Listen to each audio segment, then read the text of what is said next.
Hello, and welcome to the Creating Wealth and Wellness podcast, where freedom is cultivated through personal development, where women connect to fuel their futures, and where wealth is created as a byproduct of being well. Although Tara usually starts the show, this is Amanda, and I'm here with Max Speilburg. He's our first guest expert who is a dad. So I'm really excited to bring his perspective and wisdom to the show, although most of our audience is women. That, of course, does not mean that we are in any exclusion of the men and dads in our lives. So super important. So welcome. Thank you so much for being here. Thank you so much for having me, Amanda. Really excited to be on your podcast. I respect a lot of what you've been doing on the show and a lot of the ideas you've been expressing. So really feel honored to be invited on. Yay, wonderful. So let me just give everybody a brief background and I'll let you expand on it. But Max and his partner, from what I understand, David Johnson, were business partner David Johnson. That's correct, right?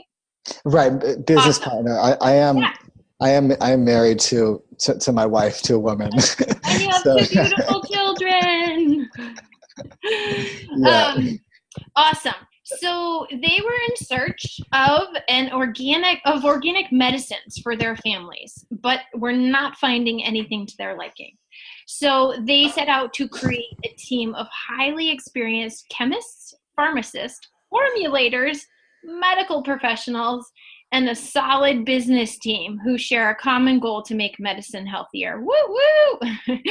So in 2017, Genexa, their now company, was named Gold Startup of the Year by the Best Business Awards. And I'm sure there's lots more that I'm not going to get into in terms of what you've accomplished and how you created it, but that is quite an accomplishment you have there. Thank you. Absolutely incredible. So to get started, can you give our listeners a sense of who you are, how you and David ended up on this journey, formulating and producing and distributing this natural medicine? Super duper curious about that. Yeah, that's a great question. So I definitely never thought I'd be in the pharmaceutical industry. It was probably the last person ever to think that they would be in this industry. But basically, I actually went to law school, and I took the bar and I practiced law for a little bit, but it wasn't very meaningful for me. Just reviewing contracts all day. It just wasn't something that I was kind of made me excited to wake up in the morning. I really wanted something that was more meaningful to do every day. And I actually got into the home healthcare industry. I started some home health agencies, and I really enjoyed it, but it became a little bit challenging. And the problem in that industry is you always want to do a great job for everyone. And to do that, you have to really hire the best caregivers and nurses and doctors. The problem becomes that you get paid by Medicare or Medicaid or insurance companies, and they pay you very little, and it becomes impossible to hire the best people. So you sort of end up having to hire not necessarily the best nurses and caregivers, and it just wasn't really enjoyable to be in that area of healthcare anymore.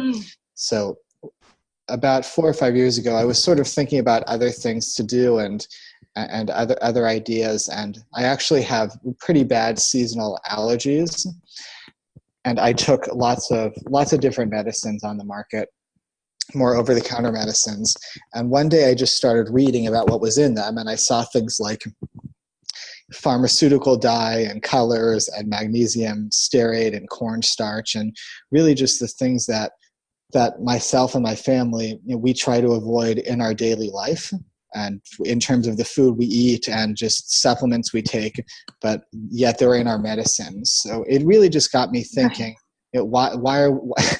I'm someone that I try to shop at Sprouts or try to eat healthy, but why is it when I'm sick and I want to take a cold medicine, I have to take cornstarch? So I ended up, one of my best friends at the time, David Johnson, my business partner, him and I had always talked about different ideas, and we started talking about this, and we started just thinking, well, is there a way to make the pharmaceutical industry healthier? Is there a way to make over-the-counter medicines healthier? And we started talking to manufacturers and doctors, and everyone said no. Great. There's no way to make it healthier. This is the way it's always been. It's the way it always will be. If you think that you can do anything different about it, you're crazy. So we didn't give up. Thank and goodness. We kept talking to more doctors and more manufacturers. And basically we ended up finding an R&D team of clinicians that believed in our vision of making medicines that were effective but healthier and didn't have all the unhealthy ingredients in them. So we ended up spending about 2 years in research and development, and we patented different types of delivery systems to hold the medicines together in a healthy way. And we launched the company about almost 2 years ago now. So it's been really just an amazing experience. We're in about 30,000 stores today. Wow.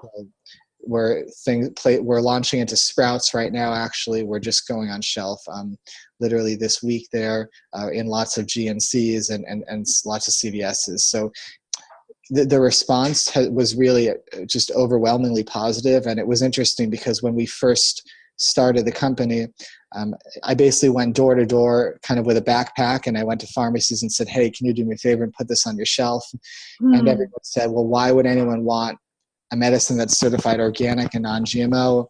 No one cares. People don't care what's in their medicine. And I said, okay, maybe you're right, but I've spent years of my life on this. Can you just give it a shot? This is just within the last 5 years that you were getting those responses. Yeah. So basically when about 2 years ago, when we first launched the company, we actually had products in hand. We went to pharmacies and stores, and we're in Los Angeles. So we went to a little store here called Erewhon, and we said, hey, can you put this on your shelf? And the response was, and people were very nice, but they just said, I understand that it's certified organic, it's non-GMO, it's healthier, but I don't really think people care about whether medicines are healthy. People care about healthy food, but people don't care about this. Interesting. So they, wow.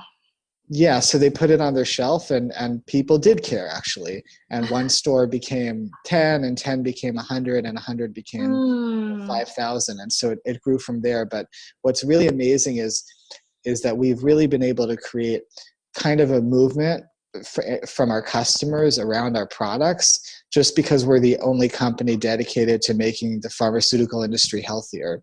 And so now we get emails on a daily basis thanking us for the products we make. We get emails for product requests saying, hey, can you make this type of medicine healthier, that type of medicine healthier? So it's really just been amazing, the response from customers that we've gotten. What a beautiful journey. And really, in the big picture, 4 to 5 years is not that long for what you have accomplished. There's some pretty hefty accomplishments in that amount of time, especially in a field like a consumer and social field that's not exactly open to the medicine. So incredible. I'm super curious about so a lot of us have ideas, right? There's probably a lot of people listening to the show who've had ideas. What was it about this idea for you and for David? And maybe it was a combination of both of you getting excited about it. I don't know. But how did you know that this one was your calling? Like this one was worth sticking with and getting no after no and dealing with the rejection and pushing through. Like a lot of people have ideas, but what was different about this that for you was just like, this is the calling. I will make it happen. That's a fantastic question. I think one of the things that was really drew us to this idea in particular is, first of all, on a personal note, I'm a consumer of medicines. I'm a patient. I take over-the-counter medicines when I get a cold or when I get and I have allergies. So on a personal note, it was very important to me as just a consumer that there be an organic option, and until us, there just was none. So that was one part of it. And for my business partner, David, he actually is someone that he grew up a little bit differently than me. He really didn't grow up taking medicines at all. He comes from a very natural, holistic family. And I think for him, he just really believed in the idea of, well, you know what, at the end of the day, everyone takes medicines at some point in their life, whether it's a prescription medicine or an EpiPen, or, I mean, most people take medicines, even if it's very rarely. So I think he just really believed in the idea of, making a healthier option. That's the way it was raised. It's something that my parents stood for, something I really want to get behind myself. So I think the way he, combination with me being a consumer of medicines and him, the way he was raised on a personal level, the idea was just very inspiring to us. And we were also both young dads. We both got married sort of within the past couple of years. And I think when you have getting married and having kids, I think it changes your perspective a little bit on life and on what's important. And the other thing about what we're doing is that it's very much a mission-driven idea, and it's very much about creating options for families and options for people. So I think as our life perspective started to shift, because of getting married and having kids, having two little girls myself, it's an idea that really was in line with our values and the way we were thinking about life.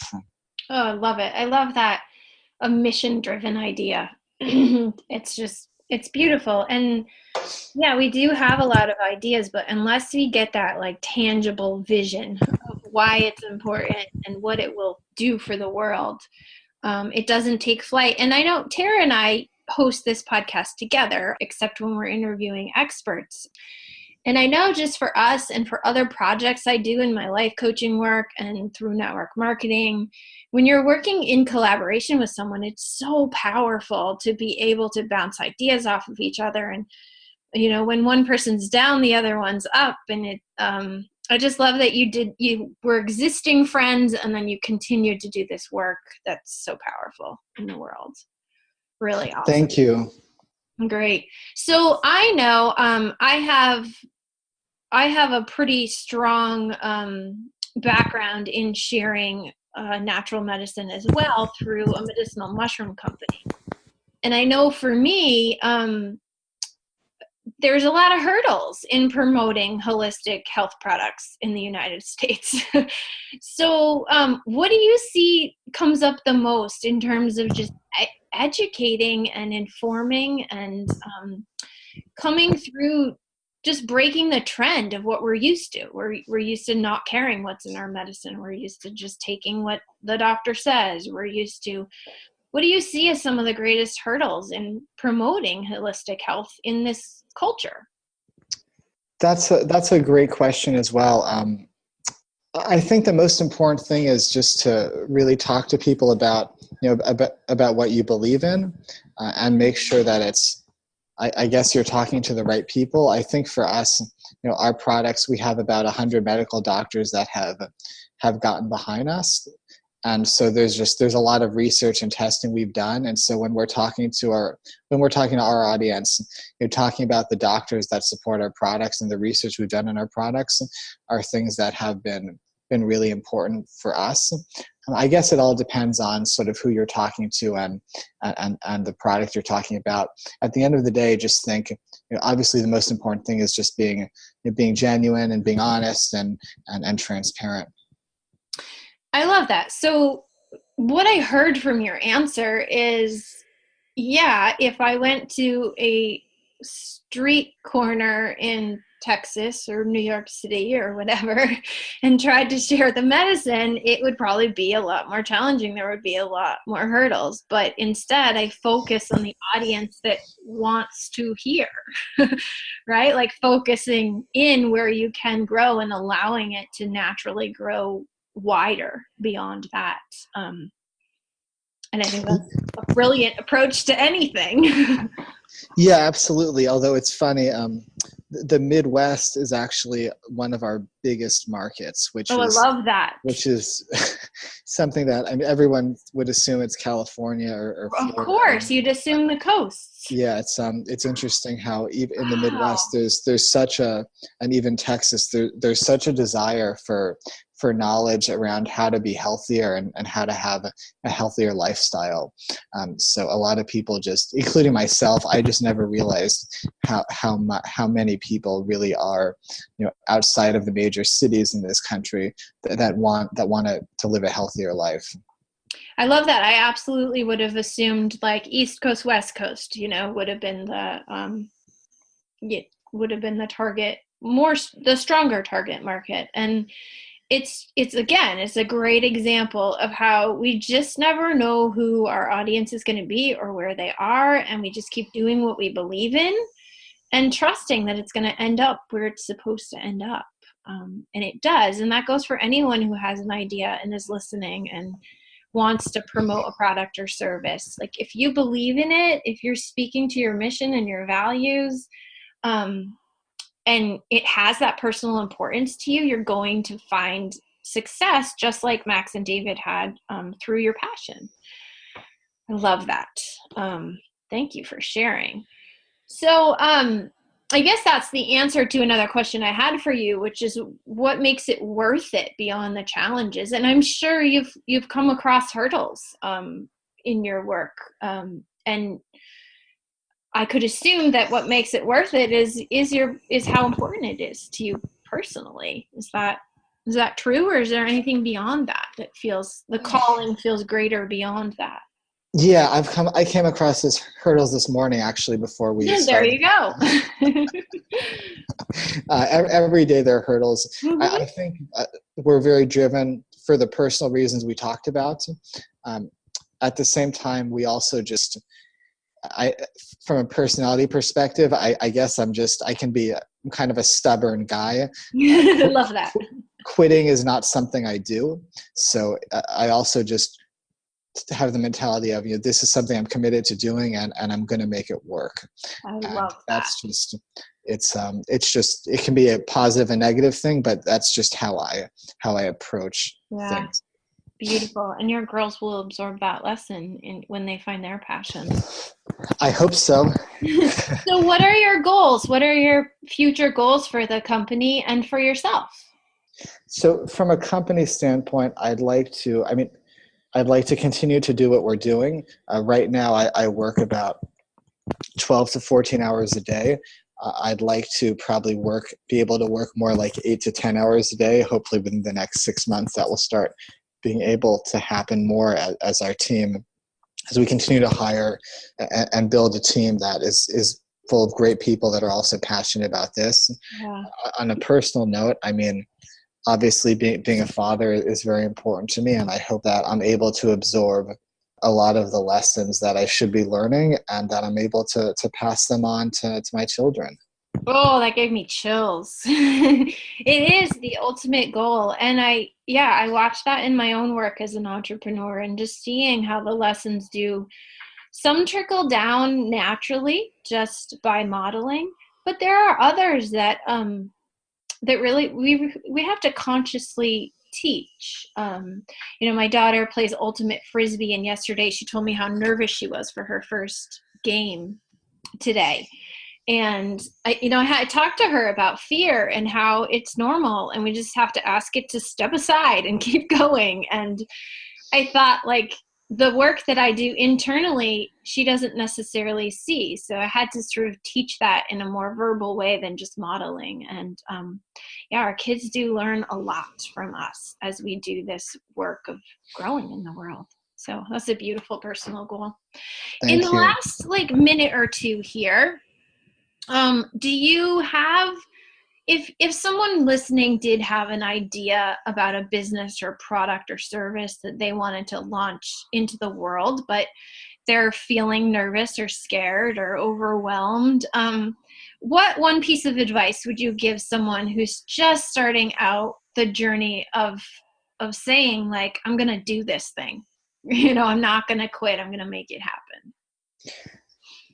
I think something that I've always tried to do is just, whatever it is I'm trying to work on, just launch it as fast as you can, because Mm. it might not work, or it might work, and then but until you actually launch it, you never know. So I just think it's kind of it's sort of a cliche, but the idea of failing fast is I love it. sometimes you have to cycle through.